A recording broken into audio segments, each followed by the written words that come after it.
Assalamualaikum warahmatullahi wabarakatuh. Perkenalkan, nama saya Siti Sarah, mahasiswi Politeknik Istiqom Bina Citra Informatika, Prodi Bisnis Digital kelas B1 dengan NIM B00201050. Pada video kali ini, saya akan membahas mengenai komunikasi bisnis pada mata kuliah Komunikasi Bisnis dan Negosiasi dengan dosen pengampu Ibu Zakiatul Amalia, SIMM. Pada video kali ini kita akan membahas mengenai apa itu komunikasi bisnis, tujuan dari komunikasi bisnis, unsur-unsur komunikasi yang efektif, hambatan komunikasi dan cara mengatasinya, sampai ke contoh penerapan pada lingkungan kerja yang nyata. Apa itu komunikasi bisnis? Kita harus paham dulu apa itu komunikasi, apa itu bisnis. Komunikasi adalah proses pertukaran informasi antara individu atau kelompok melalui sistem yang lazim. Sedangkan bisnis adalah aktivitas yang menghasilkan keuntungan atau nilai tambah.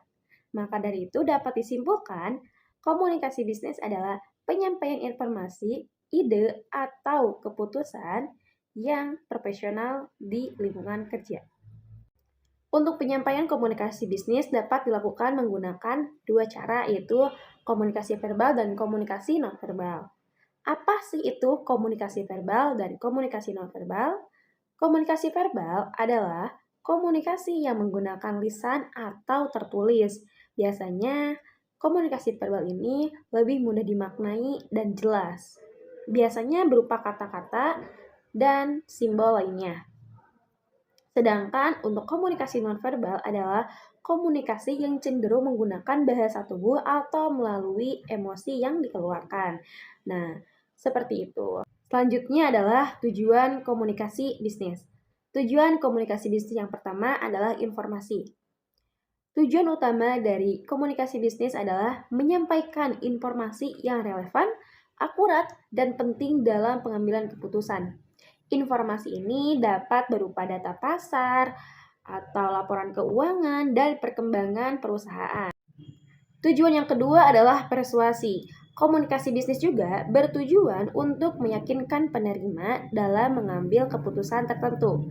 Ini terkait dengan promosi, penjualan, atau pemasaran di mana tujuannya itu adalah untuk meyakinkan atau merubah pandangan penerima.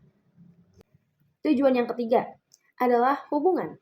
Komunikasi bisnis dapat membantu membangun dan menjaga hubungan yang baik antar organisasi dan pemangku kepentingan, termasuk pelanggan, mitra bisnis, investor, dan karyawan.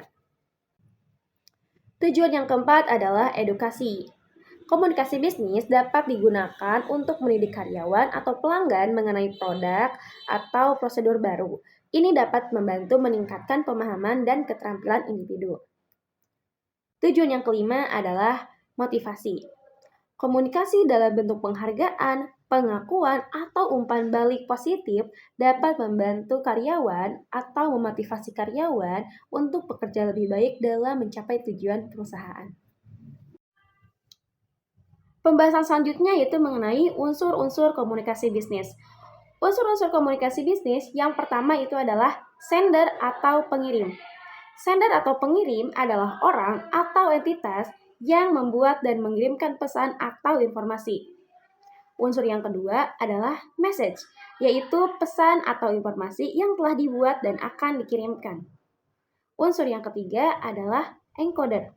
Encoder adalah proses mengubah pesan menjadi sinyal yang akan dikirimkan melalui media. Unsur yang keempat adalah saluran atau channel, yaitu media yang digunakan untuk mengirimkan pesan dari pengirim ke penerima. Unsur yang kelima adalah decoder. Decoder adalah proses di mana menerima pesan lalu diartikan dan dirubah kembali menjadi format yang dapat dipahami. Unsur yang keenam adalah receiver. Unsur yang keenam adalah receiver atau penerima, yaitu orang atau entitas yang menerima pesan.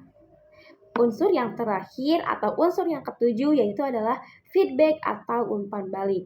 Umpan balik ini digunakan untuk membantu pengirim memahami sejauh mana pesan telah berhasil diterima dan dipahami. Pembahasan selanjutnya itu mengenai hambatan komunikasi bisnis. Hambatan komunikasi bisnis ini banyak sekali, di antaranya itu ada gangguan fisik, gangguan semantik, perbedaan budaya, ketidakcocokan gaya, gangguan teknologi, kurangnya keterampilan, ketidakpercayaan, ketidakjelasan tujuan, bahkan kurangnya umpan balik. Hambatan-hambatan tersebut dapat kita atasi melalui cara yang pertama itu adalah klarifikasi pesan, yaitu pesan yang disampaikan harus jelas, singkat, dan dimengerti. Maka dari itu, pada saat penyampaian komunikasi bisnis, pesan yang kita sampaikan ada baiknya itu pesan yang singkat namun memiliki makna yang dalam. Cara yang kedua yaitu adalah mendengarkan aktif, di mana kita memberikan perhatian yang penuh terhadap pembicara dan mendapatkan esensi pesannya yang diberikan oleh pembicara dan memberikan umpan balik. Cara yang ketiga yaitu adalah penggunaan bahasa yang tepat. Gunakan bahasa yang dapat dimengerti oleh audiens dan hindari bahasa-bahasa yang setidaknya tidak diperlukan. Cara yang keempat yaitu adalah pelatihan keterampilan komunikasi, di mana kita meningkatkan keterampilan komunikasi tim melalui tim pengembang. Cara yang kelima yaitu adalah memahami kebutuhan dan harapan. Gunakan kebutuhan dan harapan penerima komunikasi untuk menyampaikan pesan yang lebih relevan. Yang keenam itu adalah penggunaan teknologi yang bijak, di mana kita memastikan perangkat teknologi itu bekerja sesuai dengan preferensi penerima.